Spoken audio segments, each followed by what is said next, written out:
Hey guys, just first video of the year, and it is going to be of the prize I won the other week with Moss's Big Fat General Modelling Quiz, Christmas quiz, as it were. I think I got that right. And luckily enough, I came third in the quiz, so I was very surprised about that, considering I've been out of the hobby for what, 5 years. So, excuse me wiping my nose, I think I've got a touch of the sniffles today. So, without further ado, I'm just going to turn the camera around and we'll do it. And here it is. It is, of course, the reissued Airfix 1144 Space Shuttle with this beautiful, superb box art illustration of the shuttle on launch. And as I say, I won it in Moss's quiz the other week, so thank you for that, Moss. Came through safe and sound and a lot earlier than I thought it would. So thanks for that, mate. I appreciate it, Moss.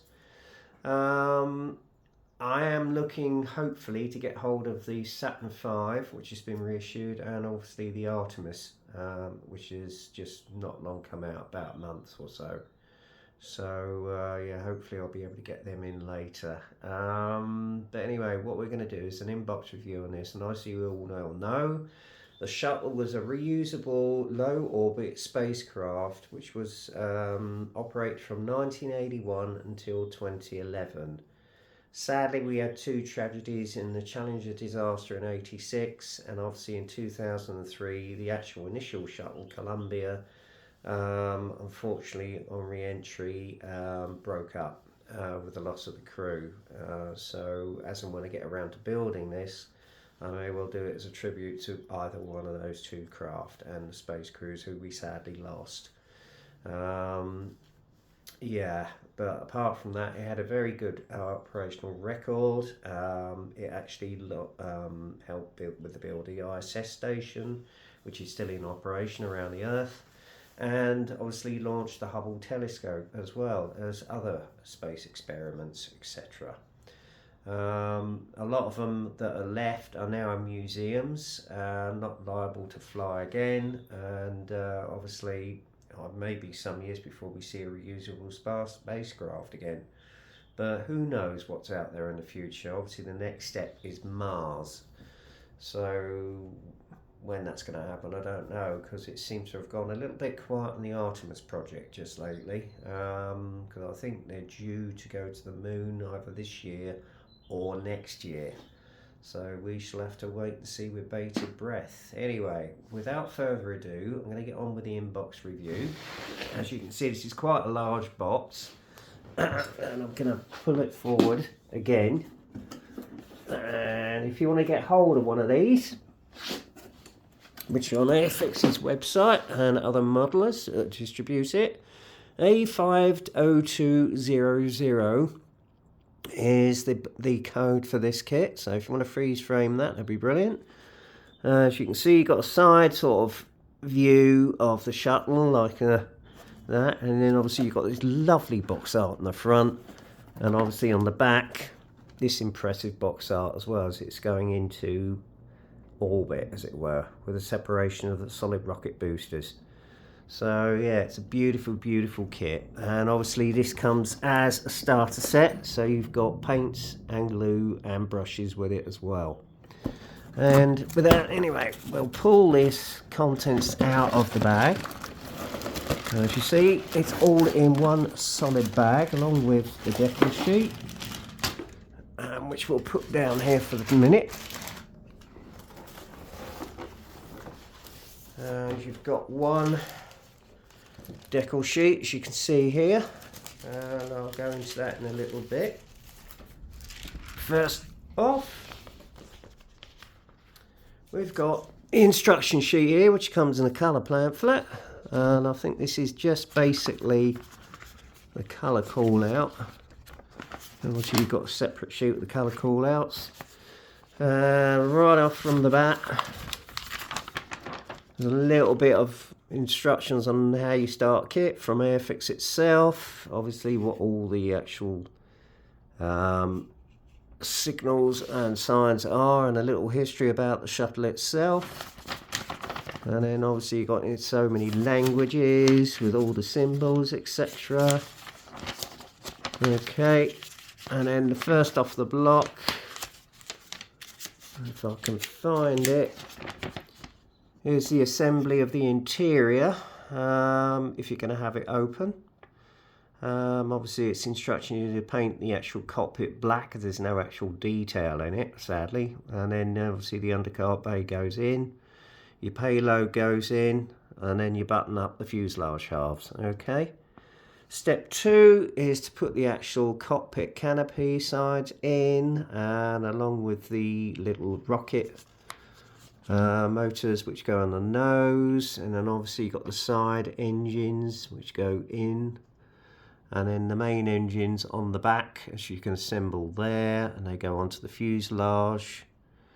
And then next up is the wings and the actual lower part of the wing, which go onto the fuselage.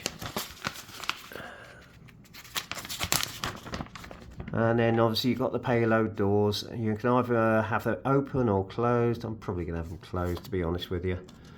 And then if you want it with the undercarriage down, separate, without the rocket boosters, you can do so, as you can see there. And then obviously it's the next thing is the attachment of the two halves of the actual rocket, the fuel tank, which you can see there in the top half of the fuel tank. And then obviously you've got some of the side parts and lumps and bumps, and the attachments to the fuselage are then put onto the main tank. Okay. Let's see what we got next. Bear with me, guys. And then obviously got all the lumps and bumps which are actually attached to the actual main tank, as you can see there, which will actually connect to the shuttle itself. And then obviously you've got two halves of the solid rocket boosters and other attachments put together there. Okay, and then it's showing you the same on the opposite one again. And then the assembly of the stand, if you want it mounted on the stand, which you'll probably have. And then obviously you attach the actual shuttle again, along with the solid rocket boosters to the main fuel tank, and then attach it to the actual stand, and your assembly is done. Then you've got the colour callouts, which you can see there. Now this is for the initial shuttle, which never actually went into Earth's orbit. This was the actual prototype, which was used on gliding tests from the actual jumbo it was attached to, the Enterprise, which was the very first shuttle. And that was used from 1976 until 1983. Now this one apparently is in a museum now. So you can probably go and see it there. I don't know which one. Maybe you should Google it and refer to that. But that's if you want to do the prototype as well. So there you go. Right, and then obviously the next sheet is the colour callouts for the actual operational vehicles that were used.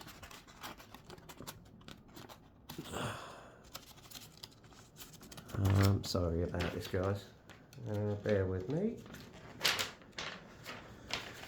First off the bat is obviously the colour callouts for the main fuel tank and the solid rocket boosters, which you can see there.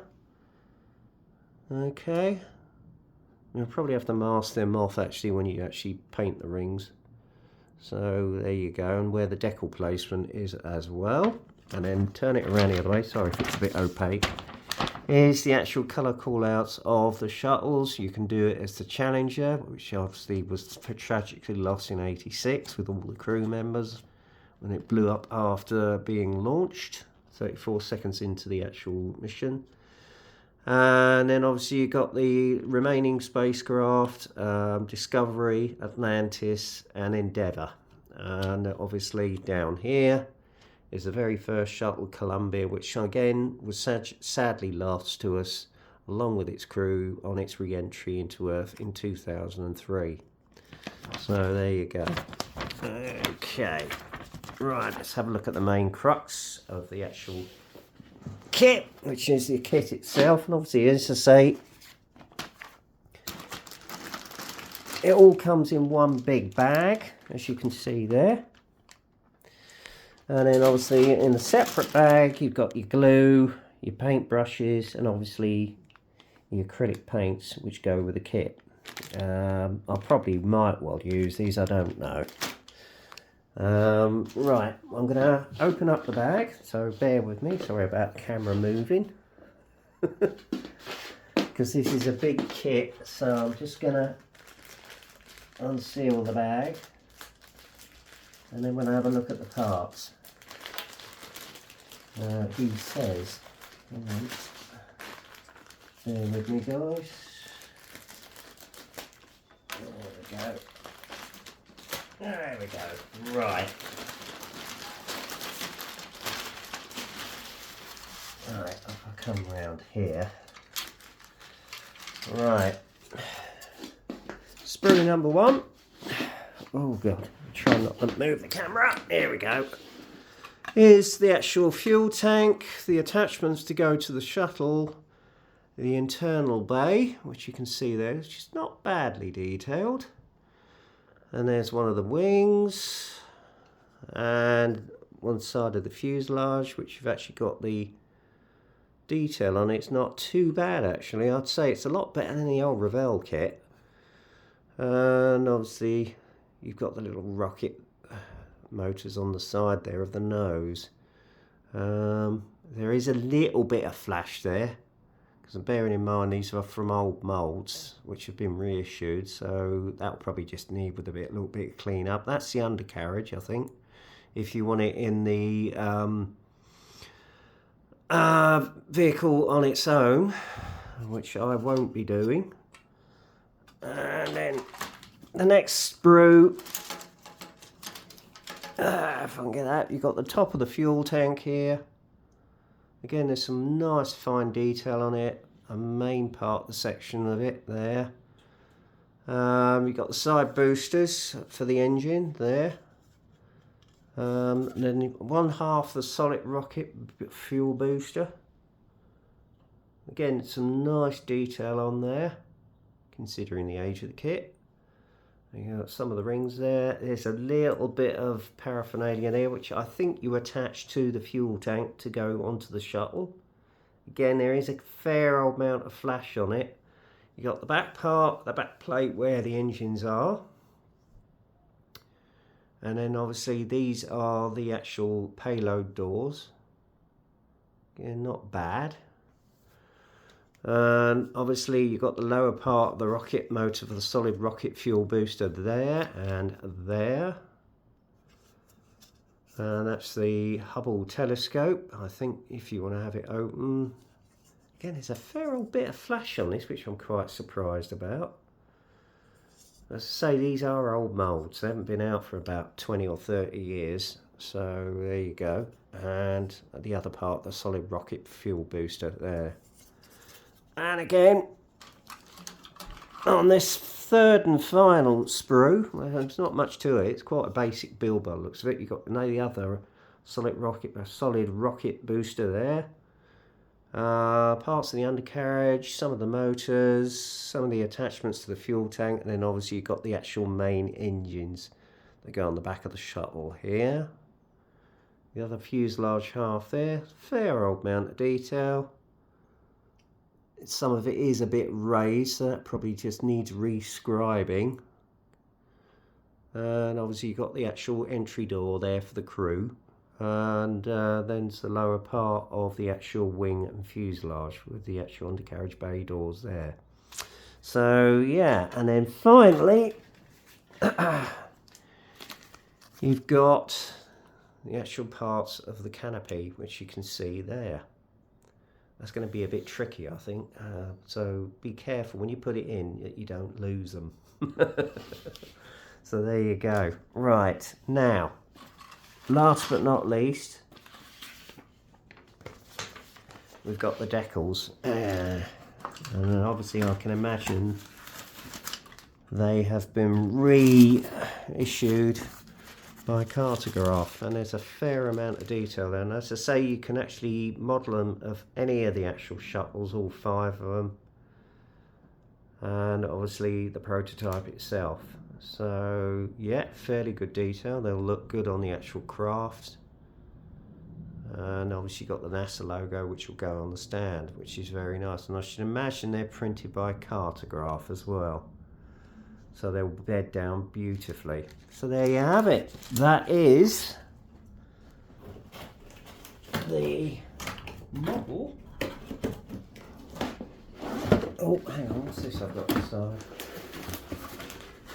Oh yeah, sorry guys, I forgot the stand as well, which comes along with the kit. So there you go. That is the Airfix 1144th Space Shuttle. May need a little bit of work with rescribing some of the fuselage, etc. But I should imagine it builds into a beautiful representation of the actual craft itself. So there you go. Anyway, that's it for now, guys. So until next time, get kit crazy, happy modelling, and I will speak to you soon. Cheers.